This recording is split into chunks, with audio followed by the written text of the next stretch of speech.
अच्छा बेटा, last class में हमने एरेज करे थे, 2 डायमेंशन एरेज करे थे। अब हमारे पास जो टॉपिक है वो है एरे लिस्ट का। तो यहाँ पर क्या लिखा हुआ है, one major disadvantage of an array is that its size is fixed during creation, the size can not be modified later. बताने का मकसद क्या है कि हमने जब एरे को एक मर्तबा बना लिया था और यहाँ पर हमने अगर एक मर्तबा इसका कोई साइज दे दिया 4/2, तो इसका साइज हम बढ़ा नहीं सकते। एक मर्तबा जब हमने बना लिया तो हम इसका साइज अब इंक्रीज नहीं कर सकते। सही है। लेकिन अगर हमें ऐसा करना हो, to resolve this issue it is required to have a construct to which memory can be allocated based on requirement. Also, addition and deletion of value can be performed easily. Java provides the concept of collection to address this problem.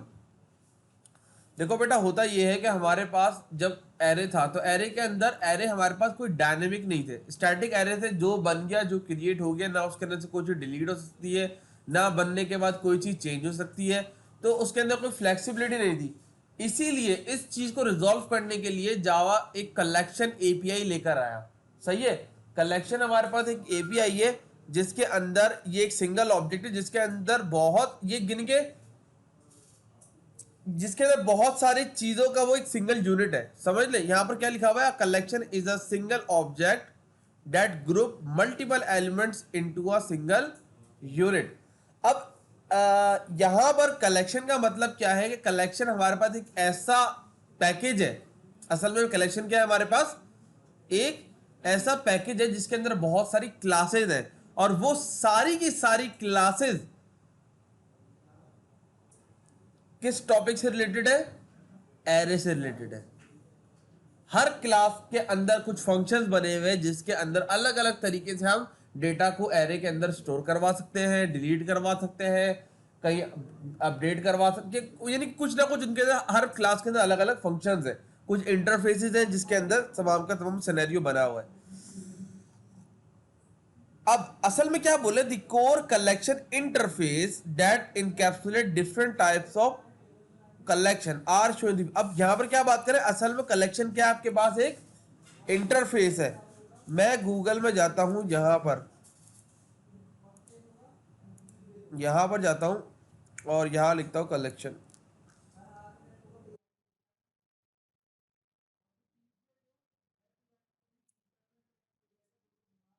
Collection in जावा।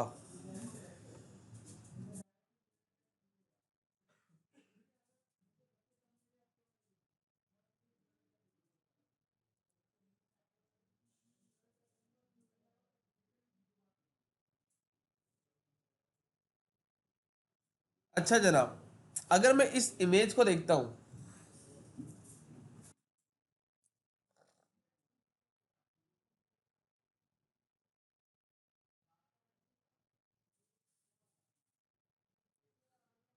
इस image को अगर हम देखते हैं तो अब हमारे पास जो जो चीज़ें ऑरेंज कलर से हैं वो इंटरफेस कहला रही हैं, और जो चीज़ ब्लू कलर से है वो क्लास कहलाती है। इंटरफेस, इंटरफेस हमने पढ़ा है अभी तक? नहीं पढ़ा। देखो बेटा, इंटरफेस क्या होता है, जिस तरह हम क्लास बनाते हैं ना, इसी तरह हम क्रिएट में जाकर जावा इंटरफेस क्रिएट करते हैं। जब हम इंटरफेस बनाते हैं, कोई भी इसका नाम रखकर फिनिश करते हैं, तो क्लास की जगह पे बस इंटरफेस बन जाता है, और इंटरफेस के अंदर जस्ट हम डिक्लेयर करते हैं मेथड को, पब्लिक वॉइड ऐड। सही है। मैं अगर इसकी बॉडी बनाऊंगा तो यहाँ पर ये एरर देगा। ठीक है, मैं इसको यहाँ पर जस्ट डिक्लेयर कर सकता हूँ, और इसको फिर इनहेरिटेंस के वक्त इनहेरिट करवाते हैं किसी दूसरी क्लास में। सही है। तो पैरामीटर तो दे सकते हो ना, वो तो हम इसकी बॉडी बना सकते हैं कि भाई हमें इंटीजर नम ऐसा फंक्शन हो, एक पैरामीटर तो दे सकते हैं। अब इस इंटरफेस को हम इस क्लास के अंदर, दूसरी क्लास के अंदर क्या कर सकते हैं, इनहेरिट करवा सकते हैं या इम्प्लीमेंट इंटरफेस को हमेशा इंप्लीमेंट करवाते हैं, याद रखना, इंप्लीमेंट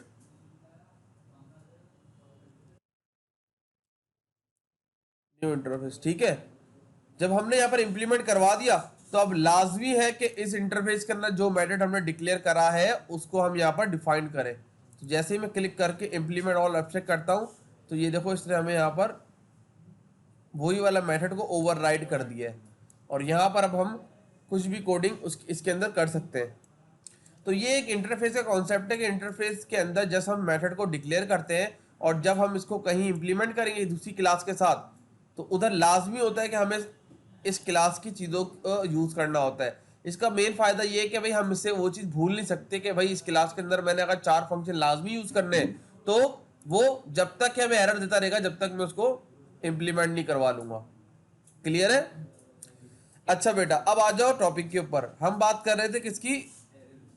एरे लिस्ट के अंदर कलेक्शन। ये मैं बात कर अब आप लोगों के दिमाग में चीज क्लियर हो जानी चाहिए कि जो भी ऑरेंज कलर के है वो इंटरफेस है। List interface, queue interface, set interface, collection interface, iterable interface, deque interface and sorted interface, sorted set interface. और जो ब्लू है array list, link list, vector, stack, periodic queue, array deque, ये तमाम की तमाम क्या है आपके पास? क्लासेस है। हर एरो का निशान का मतलब क्या है कि ये पेरेंट है इन चारों के, ये तीनों के पेरेंट कलेक्शन है, कलेक्शन का पेरेंट आइट्रेबल है। सही है? हर क्लास, हर इंटरफेस एक दूसरे से इनहेरिट होता जा रहा है। सही है बेटा? अब हम करते क्या है, हम इसकी एक एग्जाम्पल करते हैं। अब हम पढ़ रहे हैं अभी एरे लिस्ट। सही है? एरे लिस्ट, क्योंकि एरे का टॉपिक चल रहा है तो हम एरे लिस्ट पढ़ते हैं। एरे लिस्ट के अंदर हमारे पास यहाँ पर ये किससे एक्सटेंड कर रहा है? लिस्ट से। जो लिस्ट क्या है? एक इंटरफेस है। लिस्ट किसके एक्सटेंड हो रही है? कलेक्शन। और कलेक्शन किससे एक्सटेंड हो रहा है? आइट्रेबल है। यानी एरे लिस्ट वो तमाम के तमाम फंक्शन यूज कर सकती है जो लिस्ट में बने हुए होंगे, कलेक्शन में बने हुए होंगे, आइट्रेबल में बने हुए होंगे, और अगर इसका भी कोई पेरेंट हुआ तो उसके भी यूज कर सकते हैं एरे लिस्ट। और जो एरे लिस्ट के अंदर अपने फंक्शन होंगे वो भी हम यूज कर सकते हैं।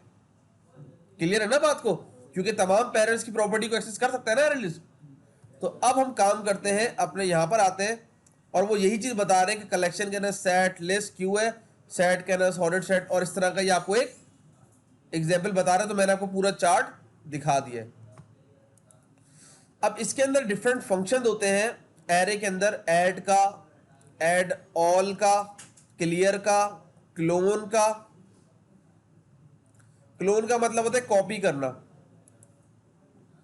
कंटेन का चेक करते हैं कि भाई ये अल्फाबेट मौजूद है या नहीं है। ठीक है?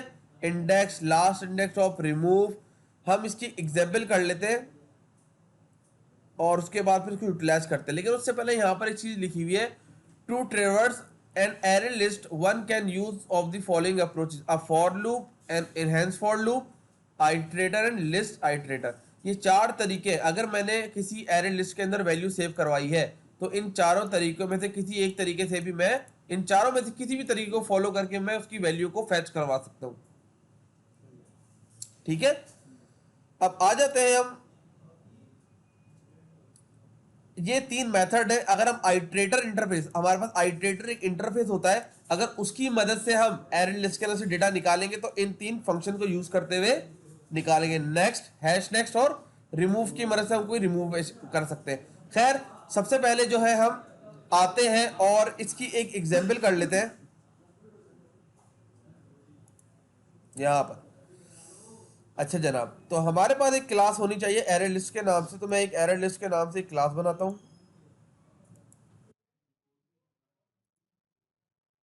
एरे लिस्ट के नाम से मैंने क्लास बना ली। ये मैंने खुद एक क्लास बनाई है, एरे लिस्ट। देखिए लिस्ट के बाद एस बना हुआ है, ये वो नहीं है एरे लिस्ट जो हमने, मैंने आपको ये बताई। ये वाली एरे लिस्ट नहीं है, देखो इसमें एस नहीं है।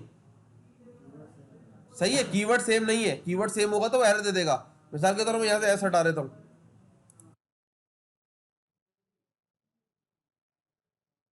तो, अच्छा अभी भी मसला बताऊं क्या है, इसने एक्सेप्ट कर लिया। वजह बताऊं क्या है? क्योंकि हमने कहीं इंपोर्ट वगैरह नहीं कराया हुआ। लेकिन बेहतर यही है कि मैं इसको डिफरेंट रखता हूं ताकि उसमें और उसमें पहचान रहे। अच्छा जनाब, अब आगे चलते हैं। और इसके बाद हम एक एरे क्लास का ऑब्जेक्ट बनाते हैं। अब ये एरे क्लास कौन सी है? जो कि हमारे पास बिल्ट इन है।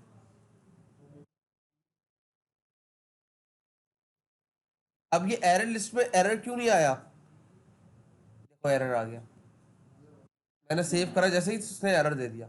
मैं जैसे ही यहाँ पर जाऊंगा तो ये बोला इंपोर्ट करो Java dot यूटिल dot array list. मैंने इस पैकेज को इंपोर्ट करवा दिया, यानी कि इस पैकेज के अंदर ये वाली क्लास पड़ी है हमारी, और इसका नाम ने क्या रख दिया? मार्क्स। इसका भी ऑब्जेक्ट बना लिया। अगर मैं इस पे जाता हूं, मैंने कंट्रोल दबाया और जा एरर लिस्ट पे क्लिक करा, तो एरर लिस्ट किससे एक्सटेंड हो रही है?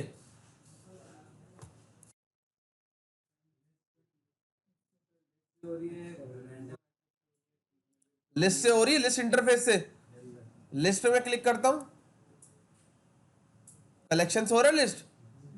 कलेक्शन पे क्लिक करता हूं, आई ट्रेबल से हो रहा है। और आई ट्रेबल पे क्लिक करता हूं तो आई ट्रेबल ऑब्जेक्ट से हो रहा है। और ऑब्जेक्ट हमारी सबसे बेस क्लास होती है जावा की, सबसे पहली क्लास जो होती है। क्लियर? यानी कि ये जो मैंने आपको बताई थी ना, तो आई ट्रेबल से ऊपर भी क्या होता है? ऑब्जेक्ट, जो कि हमारे पास बेस क्लास होती है। क्लियर है? तो असल में देखो ये क्लासेस बनी हुई हैं। अगर ये तमाम क्लासेस नहीं होती तो हमें इन तमाम क्लासेस का काम भी खुद ही करना पड़ता। अब देखो ये फंक्शन कलेक्शन के अंदर है, ऐड का, रिमूव का, कंटेन ऑल का, जो कि लिस्ट ने यहाँ पर मजीद इनको यूज करा हुआ है। और लिस्ट के अंदर फिर एरे लिस्ट ने इनको यहाँ पर डिफाइन करा हुआ है। देख रहे हैं, डिफाइन करा हुआ है यहाँ पर। क्या कह रहे हैं? जो लिस्ट ने, मैंने बताया था इंटरफेस, ये लिस्ट इंटरफेस है ना, इंटरफेस के अंदर जस्ट डिक्लेयर करे हुए दिखे ना। और इन डिक्लेरेशन को एरे लिस्ट ने सब इंप्लीमेंट करा हुआ है। देख लो ना, इंप्लीमेंट करा हुआ है। अब इसके अंदर हम पैरामीटर देते हैं कि हमें किसको डिलीट करना है, किसको ऐड करना है, किसको रिमूव करना है। अगर आपको उन पिछली क्लासेस का ना भी पता तब भी काम तो हो जाएगा, लेकिन पता होना चाहिए ताकि आपका पूरा हर तरीके से कॉन्सेप्ट क्लियर हो। अच्छा, अब यहां पर क्या करवा रहे हैं हम? मार्क्स के अंदर वैल्यू हमने क्या करवाना है? मार्क्स के अंदर ऐड करवानी है वैल्यू।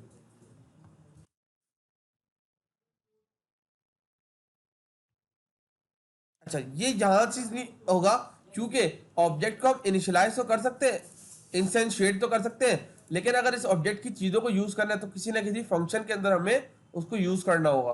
तो इसलिए यहां पर आपकी बुक में भी यहां पर एक फंक्शन बनाया हुआ है स्टोर मार्क्स के नाम से।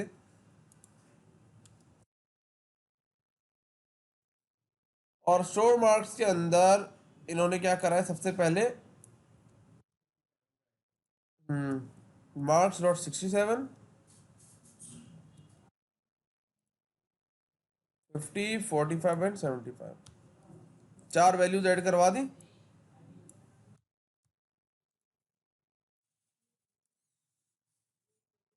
उसके बाद डिस्प्ले करवा रहे हैं वैल्यू। और फंक्शन बना दिया इसके लिए।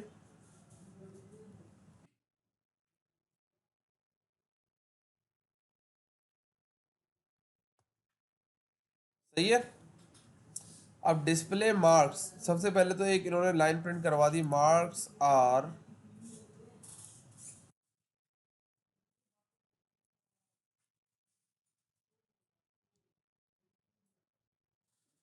सही है। अब हमारे पास हम फॉर लूप की मदद से भी देख सकते हैं, फॉर एनहेंस लूप की मदद से भी देख सकते हैं। यहाँ पर कौन सा तरीके का यूज कर रहे हैं? पहले फॉर लूप की मदद से देख रहे हैं। आइटरेटिंग, आइटरेटिंग का मतलब क्या होता है? रिट्रीव करवाना वैल्यू को।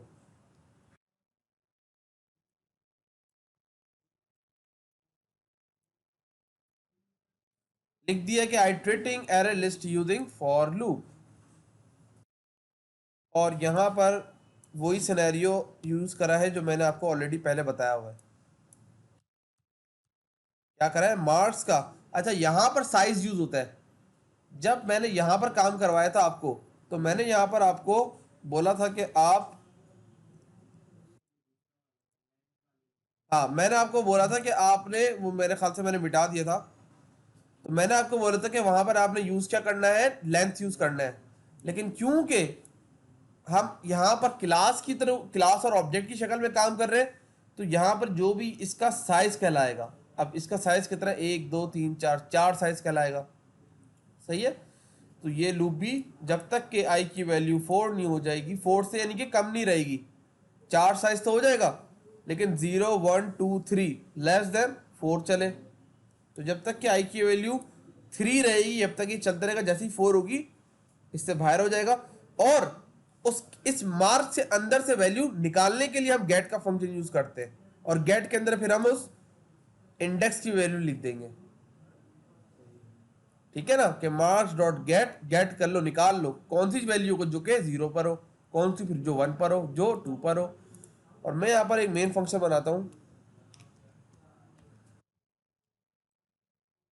Public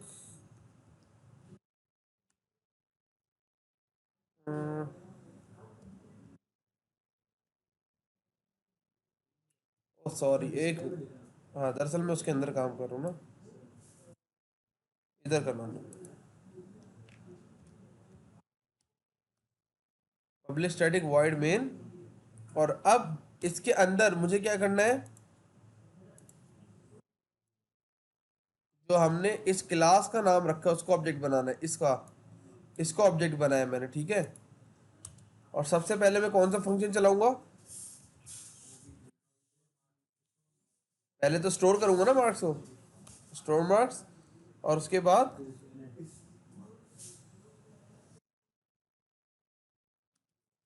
display marks. तो हमारे पास चारों की चारों वैल्यूज आ गई। सही है। अब दूसरा वे भी हम देख लेते हैं वैल्यू देखने का, फैच करने का। तो दूसरा तरीकेकार है हमारे पास, हम यहाँ पर एक लाइन इन्होंने खींच दी है ताकि यहाँ से हमारे पास सेपरेट हो जाए थोड़ा सा।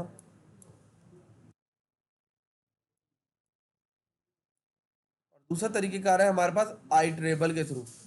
तो आई ट्रेटर हमारे पास एक इंटरफेस है।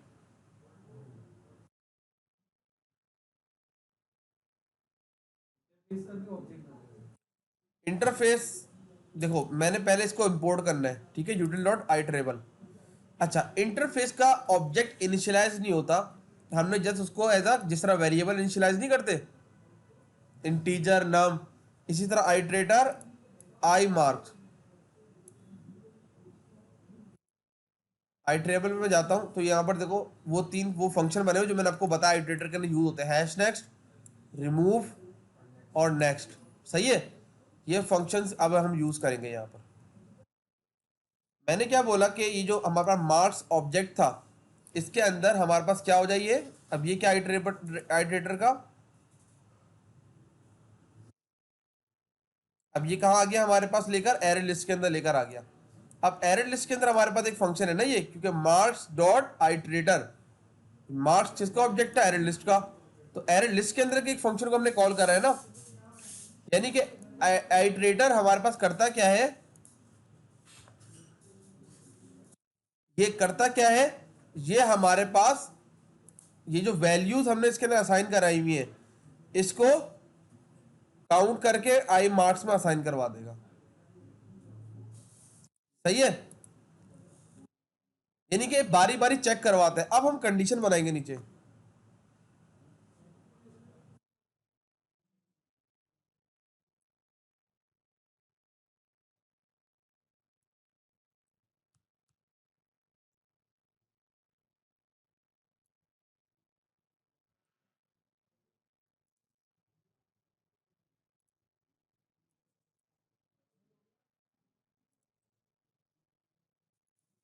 अच्छा जनाब, अब यहां पर क्या हो रहा है, देखो बेटा, ये तो एक तरीके कार था, ऊपर वाला अलग था, ये दूसरा वे है। Iterating array list using iterator. अब क्या हो रहा है, while R marks dot has next, has next वाला फंक्शन करता क्या है,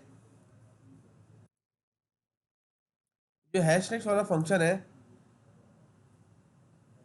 अगर मैं इसकी जावा डॉक पे क्लिक करूं, तो हैश नेक्स्ट क्या बोल रहा है, return true if the iteration has more elements, in other word return true if next would return an element rather than throwing an exception. समझ में आई बात। यानी कि ये हमें ये बोलना चाह रहा है हैश नेक्स्ट वाला फंक्शन, हैश नेक्स्ट वाला फंक्शन क्या कह रहा है कि ये रिटर्न ट्रू करेगा। कब ट्रू करेगा? अगर इसके अंदर कोई वैल्यू होगी जो प्रिंट करने के काबिल हो। पहली मर्तबा चलेगा इसके अंदर जीरो इंडेक्स से जो वैल्यू आई हुई होगी वो वाली वैल्यू होगी, सही है। तो ये चेक करवाते हैं कि क्या कोई नेक्स्ट वैल्यू है, और नेक्स्ट वाला फंक्शन प्रिंट करवा देता है जो वैल्यू होती है,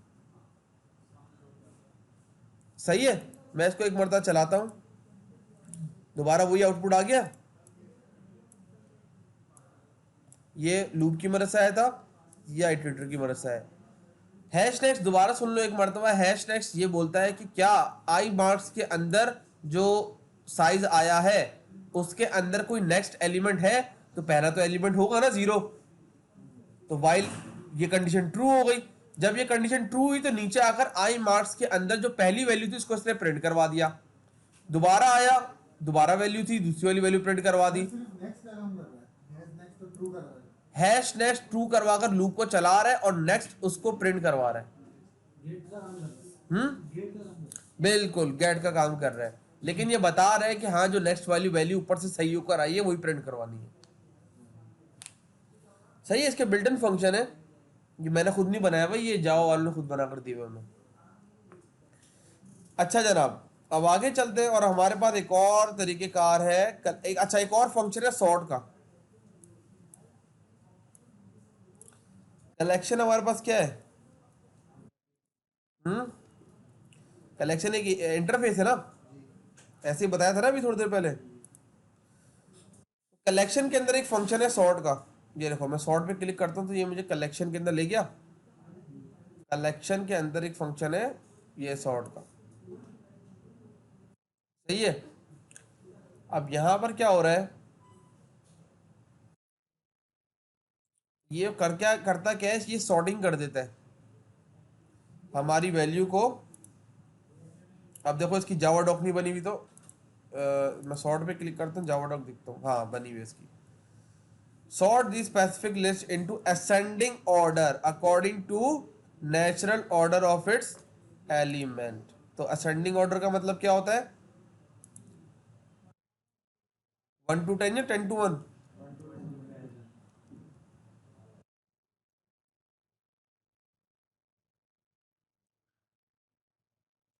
सही, तो उसी लिस्ट को ये असेंडिंग ऑर्डर में लेकर आ गया। 45, 50, 67, 75, किसको? उन्हीं मार्क्स की लिस्ट को। तो ये हमारे पास एरे लिस्ट के कुछ फंक्शन है जिसको हमने यूज करा है, ठीक है। और इस तरीके से हम कोई भी वैल्यू, जितनी चाहे वैल्यू बीच में हम ऐड करवा सकते हैं ऐड के फंक्शन की मदद से। ये जो हमने ऐड का फंक्शन यूज करा है, जितनी चाहे वैल्यू ऐड करवाते रहे, कोई साइज मेंशन करने की जरूरत नहीं है, सही है।